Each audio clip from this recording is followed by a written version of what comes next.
Vamos a empezar por Helicobacter pylori. Es una bacteria que ha sido descubierta en el estómago humano. Ustedes recuerdan, ustedes han visto el microbioma. El estómago dice no tiene microbioma. ¿Por qué? Por el pH ácido, precisamente es un medio de defensa, ¿no? Pero hay una bacteria que es el Helicobacter que logra colonizar y logra quedarse en el epitelio, ¿ya? Del estómago. Obviamente no es microbioma normal, es patógeno, ¿no?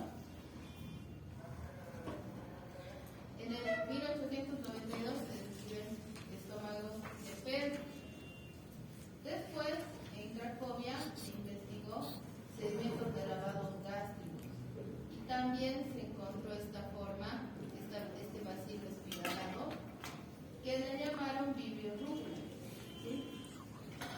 Y fueron los primeros en sugerir que este podría tratarse de un patógeno del estómago.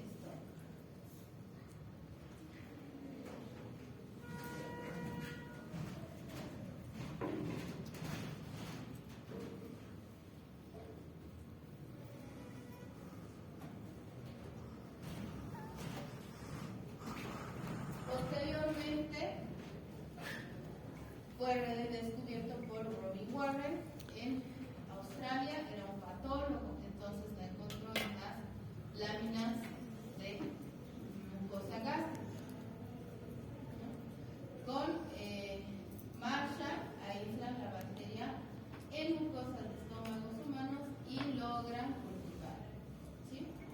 Entonces, Warren y Marshall, ¿sí?, escriben sus hallazgos. Los hallazgos en muestras de mucosa gástrica y úlceras, ¿sí? Y dicen que estas pueden haber sido causadas por la colonización de esta bacteria en el estómago y no por estrés o comida picante, ¿ya? Antes se pensaba que las úlceras y la gastritis solo eran producidas por estrés. Cuando hay estrés aumenta el ácido gástrico, ¿verdad? ¿Sí? Cuando la comida picante también irrita el estómago, pero no es causante por sí solo de la úlcera gástrica o la úlcera, ¿ya? Y por este descubrimiento, esta descripción, les dieron el Premio Nobel de Medicina en el año 2005. ¿Sí? Descubrieron al Helicobacter como causante de gastritis y de úlcera péptica. Y ya no es úlcera gástrica o duodenal, cuando hablamos de ambas, hablamos de úlcera péptica. Es una bacteria perteneciente a la familia Helicobacteriaceae. Helicobacter y su única especie es pylori. Pylori viene de pylori, ¿no? Que es el área, la región del estómago entre el estómago y el duodeno, ¿no? Entonces, por eso se llama Helicobacter pylori. Se ha encontrado en ambas mucosas y vamos a explicar por qué. Porque el pH no es el mismo, ¿verdad? Se dice que actualmente el 50% de la población mundial tiene Helicobacter en su mucosa gástrica. De aquí la mitad tenemos ustedes. Morfológicamente es un bacilo curvo, ¿sí?, espiralado. Es microaerofílico. ¿Se acuerdan que es microaerofílico? No es aerobio, no es anaerobio, es microaerofílico.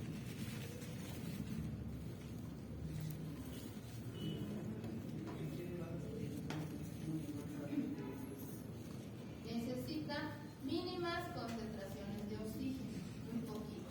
Más de eso se muere, ¿ya? La motilidad en forma de sacacorchos. ¿Conocen un sacacorchos, no? Como un taladrito. Ese tipo de motilidad tiene la bacteria gracias a sus flagelos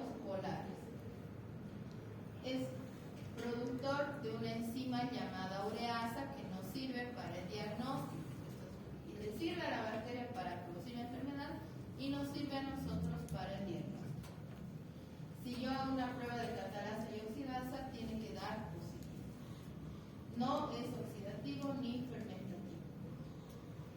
Y esto es importante saber que es de difícil recuperación en cultivo, ¿ya? Por las condiciones que necesita. Antigénicamente todas las gram negativas tienen el antígeno O. ¿Dónde está? ¿Dónde está? En el lipopolisacárido. Todas las gram negativas tienen lipopolisacárido. Por lo tanto, todas tienen antígeno O también llamado somático. Y si se mueve, tiene flagelos. Si tiene flagelos, tiene el antígeno flagelar, que es el H.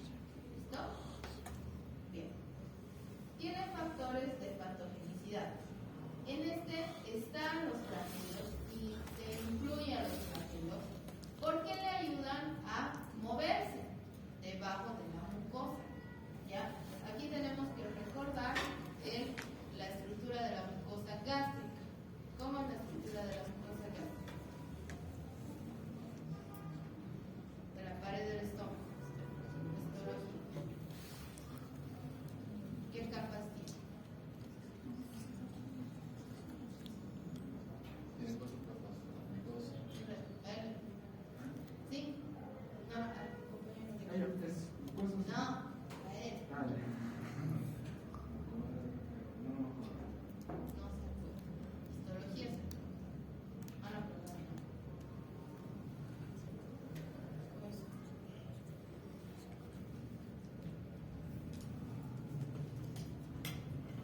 Todo el tubo digestivo tiene las mismas capas.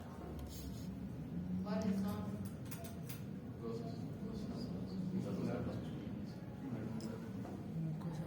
Mucosa, submucosa, muscular y serosa. Eso creo que en colegio quieren, ¿no? Porque, bueno, ¿qué células son las que producen el ácido? Las parietales.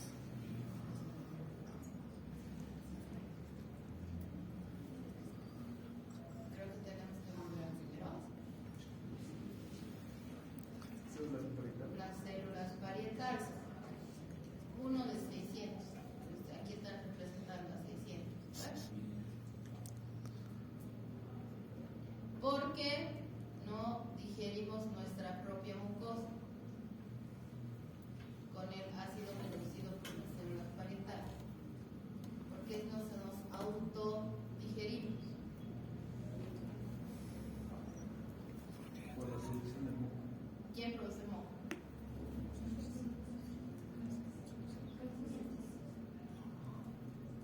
Ahí están las caristomas en el estómago.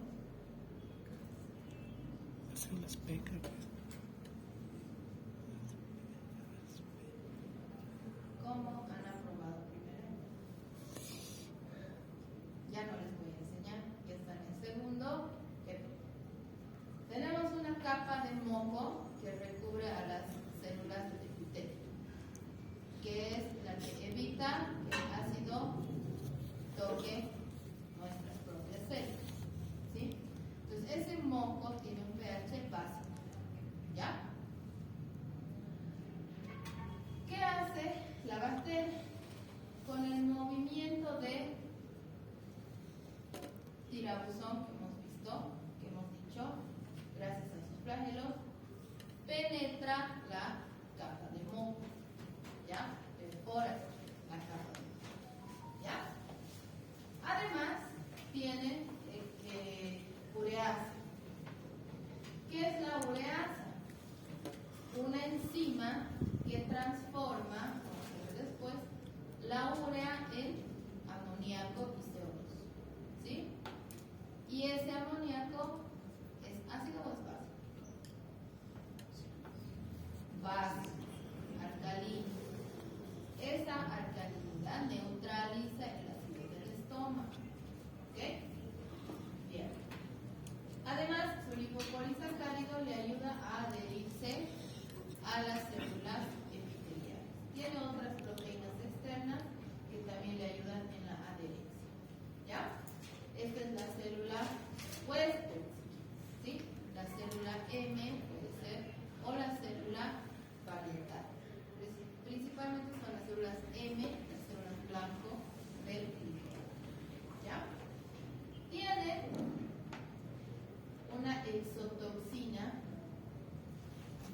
vacuolizante. ¿Qué es una vacuola? ¿Qué es? Organismo de célula que se relata. Que reserva agua, aire, grasa a veces, ¿no? Entonces, es una toxina que daña la célula huésped produciendo vacuolas, ¿sí? La llena de vacuolas la célula explota y se muere. O produce la apoptosis de esta célula, ¿no? Ella misma se reconoce como que ya no sirve para el estómago y se muere. También tiene enzimas, ¿no? Las enzimas secretoras que son mucinasa, proteasa y lipasa que también dañan la mucosa. Tiene el sistema de secreción tipo 4, que es una estructura parecida a los pilis, ¿sí? Que sirven para inyectar para inyectar efectores, que pueden ser las mismas enzimas, ¿ya? También tienen estas enzimas efectores son remodeladores de actina. ¿Qué es la actina?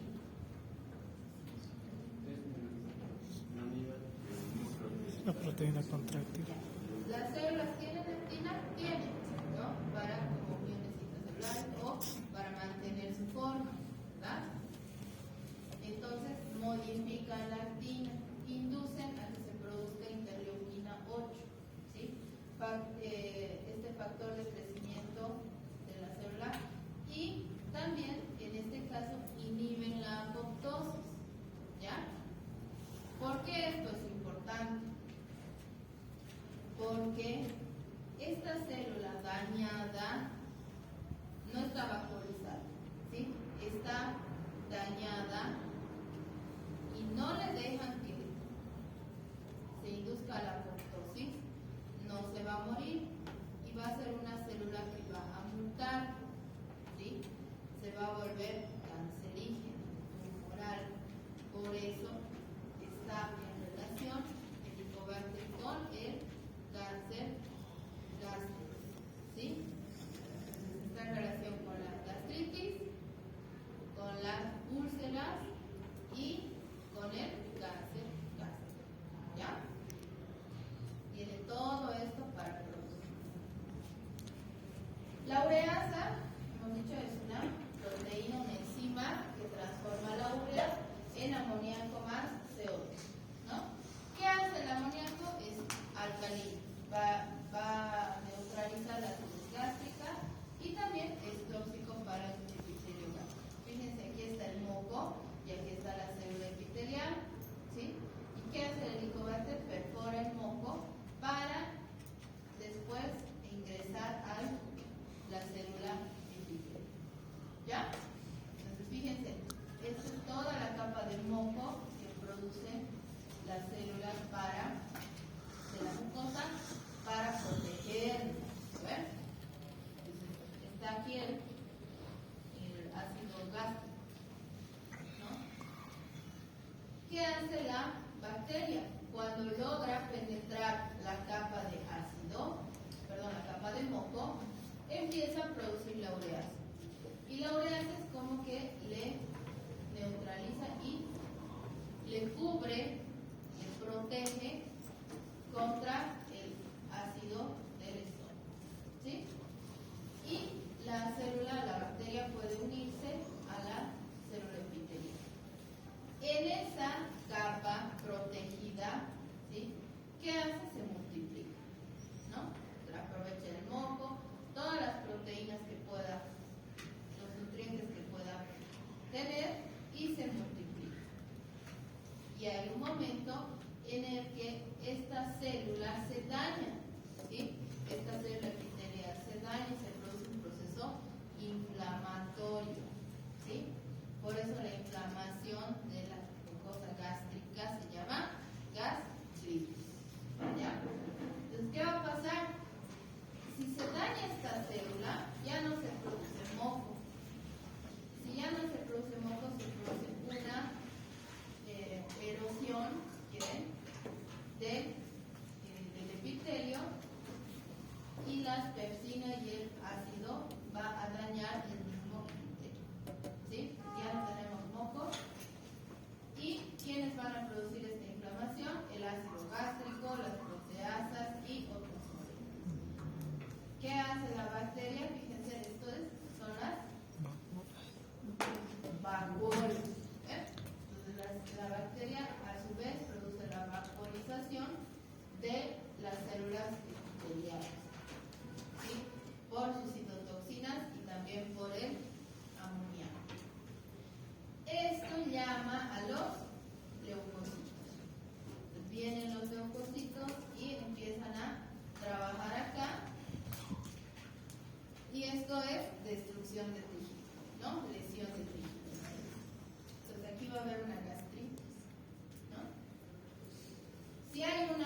lesión, una gastritis erosiva, y no se trata, después puede haber una úlcera, ¿sí? Primero puede pasar asintomático, porque es pequeña la lesión, pero si se va haciendo más grande o en varios lugares se produce una gastritis, ¿ya? Con dolor en la boca del estómago, se llama epigastrio, ¿sí? Es un dolor sordo, así es, ¿no? Es como que tienes ahí algo pesado o algo hueco y solo te duele. Y a veces calma con el alimento, ¿sí? Puede ser una úlcera gástrica. Ahora, cuando la lesión, la gastritis está cerca del duodeno, esta mucosa se tiene que reparar, ¿verdad? Y cuando se repara, a veces este tejido gástrico invade al duodeno, ¿ya? Entonces, este duodeno ya no es tejido intestinal, es como gástrico, se va convirtiendo, ¿no? Entonces, si también tiene ese tejido, también se puede ulcerar, ¿ya? Va a haber una inflamación y una úlcera. Entonces, por eso se llama úlcera péptica, enfermedad ulcerativa péptica, síndrome ulceropéptico, ¿ya? En todo caso, puede haber adenocarcinoma gástrico si es que las células mutan y se vuelven cancerosas, ¿ya? Y un cáncer de esófago por reflujo, ¿sí? Porque hay una hiperproducción de ácido que lesiona la mucosa y puede producirse reflujo y úlceras en el esófago, igual que en el duodeno, ¿sí? Y acá también puede pasar a ser cáncer de esófago, ¿ya? Se han hecho estudios y existe una relación directa entre la gastritis aguda y crónica con la bacteria, ¿no? En un 82%. Quiere decir que una gastritis aguda o crónica está en un 82% relacionada con el Helicobacter pylori, ¿ya? La enfermedad ulcerosa en un 17%, el cáncer gástrico en un 2%, y a veces cuando ustedes saben que el estómago está rodeado de nódulos linfáticos, de cadenas ganglionares, puede llegar hasta ahí la inflamación y el proceso y puede producir un linfoma B, ¿ya? En un 0,5 a 1%, ¿ya? Por eso hay que tratar cuando está en gastritis aguda, ¿ya? Erradicar al helicobacter. La gastritis crónica en un 100% dice puede ser causante el helicobacter, va a manifestarse como una dispepsia. La dispepsia es una mala digestión, ¿ya? La dispepsia es que todo lo que come te cae mal, ¿sí? Eso es. La úlcera péptica, cáncer gástrico y en algunas ocasiones cáncer de colon, ¿no? Puede desencadenar o estar en relación también con enfermedades hematológicas como las anemias ferropénicas, un déficit de cobalamina. ¿Por qué? ¿Por qué creen? ¿Qué tendrá que ver el estómago con las anemias?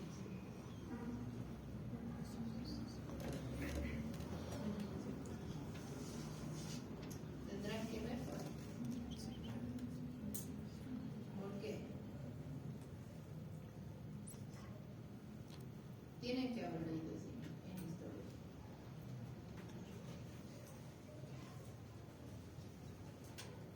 ¿Qué es el factor intrínseco?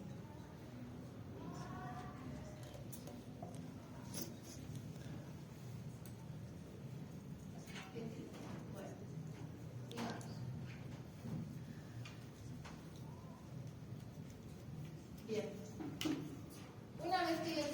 paciente con signos y síntomas de síndrome úlcero-péptico, es decir, dolor, reflujo, dispepsia, que calma a veces con el alimento, cuando es ya duodenal, más bien aumenta con el dolor, ¿ya? Que a veces están tomando antiácidos y les calma, ¿no? Pues tengo que hacer el diagnóstico. Y al principio hemos dicho que es una bacteria muy difícil de aislar, de cultivar, ¿ya? Que tiene requerimientos de microaerofilia, que no crece en cualquier medio. Entonces, tenemos métodos invasivos y no invasivos. Los invasivos son la histopatología, la ureasa en espécimen de biopsia y el cultivo celular.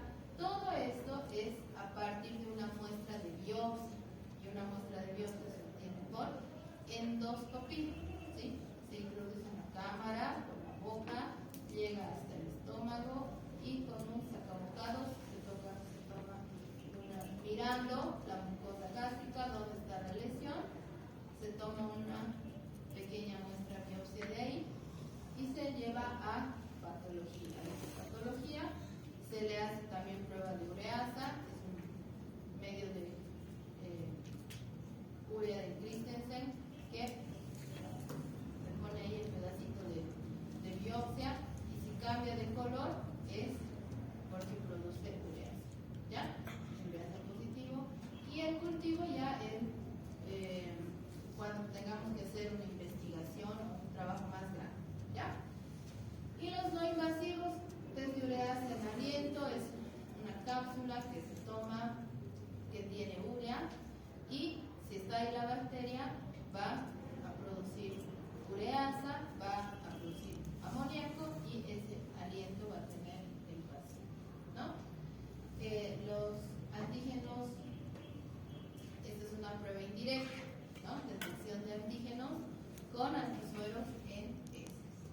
Y la serología, que es con una muestra de sangre, que como hemos visto, actúa todo el sistema inmune, producimos anticuerpos IgM e IgG contra el Helicobacter y se puede encontrar estos en sangre, ¿ya?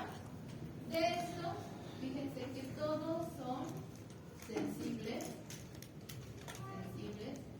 El cultivo es variable porque depende mucho de la muestra, depende de la carga bacteriana, depende de la conservación, de los medios, de muchos factores. Entonces, por eso es difícil de cultivar, ¿ya? Son muy sensibles todos, ¿sí? Y demasiado específicos. Quiere decir que si te da positivo, desde ureasa, etcétera, es un paciente que hay que iniciar tratamiento, ¿ya? Hay que tener en cuenta que el paciente no esté tomando antiácidos, antibióticos, ¿sí? Que le tomen, que se haga procesar en un lugar con experiencia, ¿ya? Que puedan encontrar a la bacteria y que se use igual, ¿no? Que no estén con otros antiácidos, antibióticos, otros medicamentos, ¿ya? Y el tratamiento, dependiendo de la edad del paciente, del peso del paciente, de factores que tenga el paciente, se va a elegir triple, la terapia triple, la cuádruple con bismuto o el del rescate cuando hay fracaso terapéutico. Cuando digo que hay fracaso, cuando he hecho todo el tratamiento de primera línea, vuelvo a hacer una endoscopía o una prueba de diagnóstico y sigue apareciendo presencia de bacterias, ¿ya? Entonces puede ser un inhibidor de bomba de protones, a este le llamamos omeprazol, pantoprazol, más amoxicilina, más claritromicina, son 3.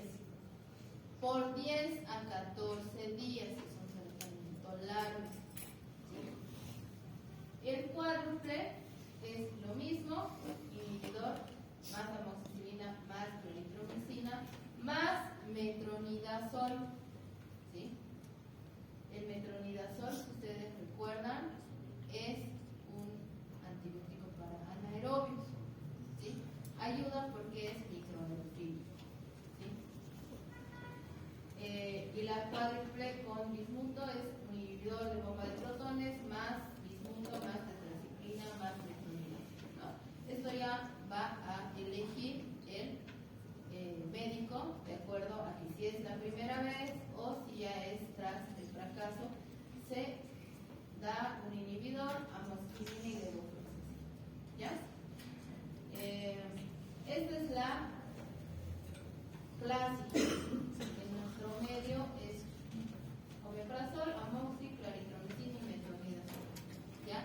Y es muy molestoso para el paciente, es pesado, le tolera el estómago y tiene que tomar por 2 semanas, ¿no? Y a veces abandonan el tratamiento y por eso hay fracaso. ¿Ya? Esta es la tasa de prevalencia mundial del Helicobacter. Y fíjense que en Sudamérica estamos entre el 88 y 90% de personas que tienen la bacteria en el estómago. ¿Ya? No necesariamente